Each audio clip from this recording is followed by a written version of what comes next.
School bus को हमले का निशाना बनाया गया जिसमें मासूम बच्चे स्कूल की तरफ जा रहे थे। और ये वो दुश्मन है जो हमारी तारीख नहीं जानता कि जब कुर्बानी देने पे आते हैं तो हमारे बच्चों की भी कुर्बानी की जो दास्तान है वो सुनहरी हरूफ में लिखने के काबिल है। और ये बुज़दिलाना हमला क्यों किया गया? क्योंकि दुश्मन ये ताकत नहीं रखता, दुश्मन ये जुर्रत नहीं रखता, ये सकत नहीं रखता कि वो कन्वेंशनल वॉरफेयर के अंदर रिवायती जो जंग होती है उसमें कोई कामयाबी हासिल कर सके, क्योंकि उसको शिकस्त फाश हुई है। अफवाज पाकिस्तान ने फील्ड मार्शल जनासे मुनीर की क़यादत में जो कन्वेंशनल वॉरफेयर में अपनी डोमिनेंस एस्टैब्लिश की और भारत को धूल चटाई और भारत को मुंह की खानी पड़ी।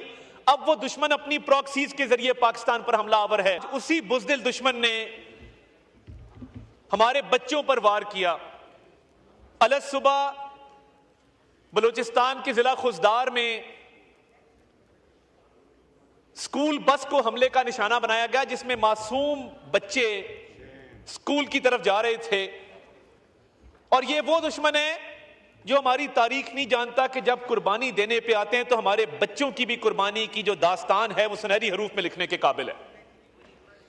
और ये बुज़दिलाना हमला क्यों किया गया? क्योंकि दुश्मन ये ताकत नहीं रखता, दुश्मन ये जुर्रत नहीं रखता, ये सकत नहीं रखता कि वो कन्वेंशनल वॉरफेयर के अंदर रिवायती जो जंग होती है उसमें कोई कामयाबी हासिल कर सके, क्योंकि उसको शिकस्त फाश हुई है। अफवाज पाकिस्तान ने फील्ड मार्शल जनासे मुनीर की क़यादत में जो कन्वेंशनल वॉरफेयर में अपनी डोमिनेंस एस्टैब्लिश की और भारत को धूल चटाई और भारत को मुंह की खानी पड़ी।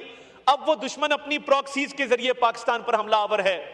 उसकी कोशिश है कि बलूचिस्तान में, खैबर पख्तूनख्वा में फितना अल ख्वारिज के जरिए, उसकी फंडिंग के जरिए, उसकी सपोर्ट के जरिए दहशतगर्दी के वाकयात कराएगा। मैं बता देना चाहता हूं कि ना तो कन्वेंशनल वॉरफेयर में तुम कोई कारकर्दगी दिखा सके, तुम्हें तारीख की बदतरीन शिकस्त हुई। इंशाअल्लाह ताला ये कौम मुत्तहिद है। ये जो तुम्हारी प्रॉक्सीज हैं, फितना अल ख्वारिज, ये मसला कोई नहीं है। हमने तुम्हारी एयर बेसिस को, तुम्हारे ब्राह्मोस को, तुम्हारे राइफल्स को मार गिराया अल्लाह के फजल से।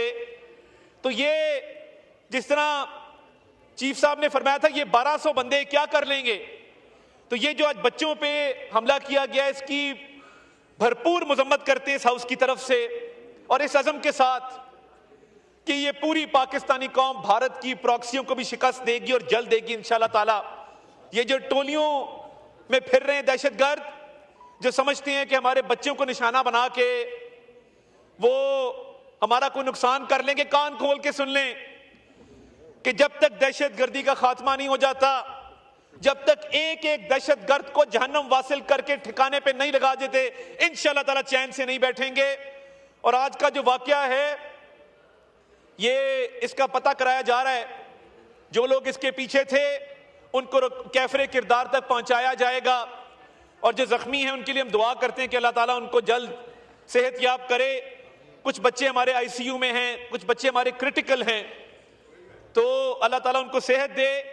मगर हमारा अज़म, हमारी हिम्मत, हमारा हौसला कायम है कि ये भारत की प्रॉक्सीज जो ये छुप के भारत अब वार कर रहा है इसको भी शिकस्त देंगे और दहशतगर्दी को जड़ से उखाड़ के फेंकेंगे इंशाअल्लाह ताला। पाकिस्तान जिंदाबाद।